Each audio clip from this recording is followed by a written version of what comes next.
Welcome to our YouTube channel.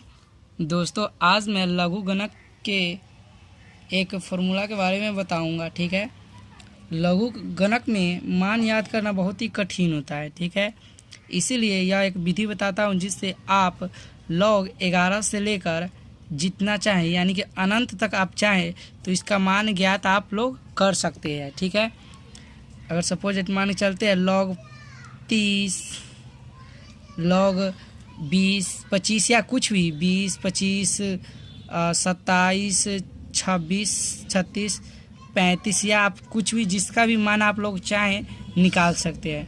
चलिए एक उदाहरण के तौर पे आपको हम लोग समझाने के लिए लेते हैं। चलिए log 46 का ही मान ज्ञात करके आपको लोगों को बताते हैं। ठीक है, देखिए log 46 है। ठीक है, इसमें मतलब 10 के भाग लगाना है। ठीक है, यानी कि यहाँ पे जो संख्या हो, सपोज मान के चलते अगर 105 ही है तो इसमें ऐसे संख्या से भाग लगाना है कि जो फर्स्ट वाला संख्या है यह 1 से 9 के बीच में हो, 1 से 9 के बीच में हो। ठीक है, यानी कि हमें ऐसा 10 से भाग लगाएंगे। ठीक है, इसमें 10 से ही भाग लगाएंगे तभी तो 4 मतलब बीच में आ जाएगा 1 से 9 के बीच में। ठीक है, तो हो गया इसका log 4.6 गुने 10 के पावर 1। देखिए इसमें 46 गुने 10 कर देंगे तो मेरा 46 आ ही जाएगा। ठीक है, इस अगर यहाँ पे 46 न रखकर 105 रहता तो 100 से भाग लगाते, अगर 1002 रहता तो 1000 से भाग लगाते। ठीक है, यहाँ पे हो जाता 10 के पावर 2, 10 के पावर 3, इसी प्रकार से होता। ठीक है, देखिए अब यहाँ पे देखिए log 4.6 प्लस, ठीक है, प्लस log 10 के पावर 1 तो इसका मान होता है 1। ठीक है, अब देखिए यहाँ पे log 10, ठीक है, इसका मान होता है 1। आगे जो लिख देते हैं log 4.6 प्लस 1, यह मेरा फर्स्ट इक्वेशन हो गया, यह मेरा फर्स्ट इक्वेशन हो गया। ठीक है, अब इस पर देखिए मेरा 1 निकल चुका है। अब log 4.6 का मान हमें ज्ञात करना है। log 4.6 दोस्तों यहाँ पे देखिए यह किसके किसके बीच में है, जाहिर से आप जानते भी होइएगा, जानते ही है 4 और 5 के बीच में है। यानी कि यहाँ पे जो संख्या रहेगा जैसे कि 7.5 तो यह कितने के बीच में हुआ, 7 और 8 के बीच। अगर रहेगा 9.8 तो यह कितने के बीच में हुआ, 9 और 10 के बीच में। ठीक है, ऐसे ही यानी कि किसी न किसी के बीच में संख्या में निकालना है। ठीक है, तो 4 और 5 के बीच में है, यानी कि log 5 माइनस log 4। ठीक है, माइनस करेंगे यहाँ पे, फिर जो आएगा उसमें 6 से मल्टीप्लाई करना है, उसको हम बाद में बताते हैं। पहले इसका मान हम लोग ज्ञात कर लेते हैं।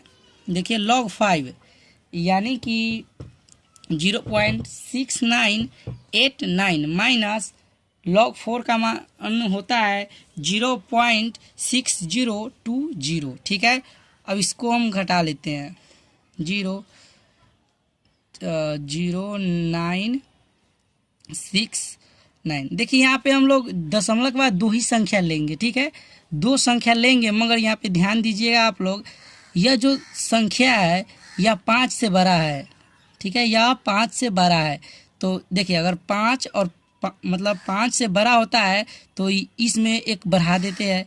आप लोग जानते भी होइएगा कि इसमें 5 से ज़्यादा होने पर यह संख्या बढ़ जाता है। ठीक है, यानी कि 0.10 हुआ। ठीक है, अब यहाँ पे देखिए 4.6 है, 4.6 यानी दशमलव के बाद एक संख्या है, तो यहाँ पे 0 दशमलव के बाद कितना संख्या है, 1, तो इसलिए हम इसमें एक 0 को ऐड कर देंगे, यानी कि 0.010। ठीक है, अब यहाँ पे देखिए दशमलव के बाद 6 है तो इसमें गुना 6 से कर देंगे, यानी कि 0.060, 10 छक 60, यानी कि 0.060। ठीक है, अब यहाँ पे देखिएगा log 6.6 का मान निकाल चुके हैं और log 4 का मान ज्ञात करते हैं। ठीक है, log 4.6 का मान अब ज्ञात करते हैं। ठीक है, log 4 का मान हो गया मेरा log 4